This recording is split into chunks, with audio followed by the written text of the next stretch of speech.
दोस्तों, corona virus ने एक ही झटके में पूरी दुनिया को सकते में ला दिया है। बात बात पर एटम बम की धमकी देने वाले देश, अत्याधुनिक हथियारों के दम पर दुनिया जीतने का दावा करने वाले तानाशाह एक कोरोना के सामने बेबस नजर आ रहे हैं। मंगल को मापने वाले वैज्ञानिक कोरोना वायरस पर दिन रात मंथन कर रहे हैं।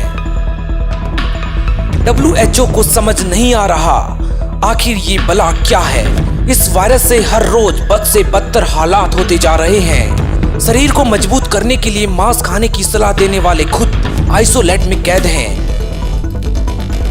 भगवान ने इंसान को पृथ्वी पर सबसे समझदार और ताकतवर बनाया ताकि हम एक बेहतर तरीके से पृथ्वी के साथ तालमेल बनाए हुए इस पर रहने वाले सब जीव जंतुओं की रक्षा कर सकें और अपने जीवन के सबसे अहम कार्य को पूरा कर सकें। लेकिन इंसान के अंदर बढ़ रही राक्षसी प्रवृत्ति ने उसे हैवान बना दिया है। खासकर चाइना जैसे देश में जिसमें कोरोना ने सबसे पहले दस्तक दी, उसी चाइना में लोगों ने ऐसे जीव जंतुओं को खाया जिसको बचाना मुश्किल हो रहा है। पूरा का पूरा शहर लॉकडाउन है। वुहान शहर के लोगों की चीख पूरे विश्व में गूंज रही है। धीरे धीरे कोरोना की काली परछाई पूरे विश्व पर छा चुकी है। अकेले भारत में 200 से ज्यादा लोग संक्रमित हो चुके हैं।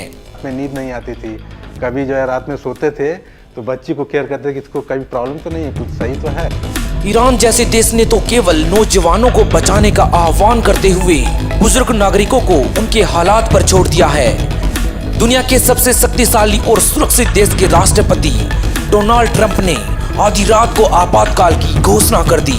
Hospital in this country to activate its emergency preparedness plan. WHO परेशान है कि कैसे इस बीमारी पर काबू पाया जाए, लेकिन बीमारी को दावत देने का काम भी तो इसी इंसानी प्रजाति ने किया है जिसने प्रकृति और भगवान के नियमों को चुनौती दी, जिसका खामियाजा पूरी मनुष्य जाति भुगत रही है। हिंदुस्तान में बढ़ते कोरोना के केसेज ज्यादातर उन लोगों के संपर्क में आने से हुए जो मांस खाते हैं। प्रकृति और भगवान के नियमों के खिलाफ जाने की सजा आज पूरी मनुष्य जाति को भुगतनी पड़ रही है। मुसलमान मांस खाने के लिए कुरान का हवाला देते हैं तो क्रिश्चियन बाइबल का। अब तो हिंदुत्व का झंडा थामे लोग भी इस खान पान के आदी हो गए। कुछ चंद लोगों के स्वाद के चक्कर में पूरी दुनिया पर खतरा मंडरा रहा है। शास्त्रों में साफ मना है कि मांस नहीं खाना चाहिए, तो फिर क्यों अपने स्वाद के लिए जानवर खा रहे हैं आप लोग? क्यों इस दुनिया के लिए खतरा बन रहे हैं आप लोग? इसलिए आज ही मांस खाना छोड़िए।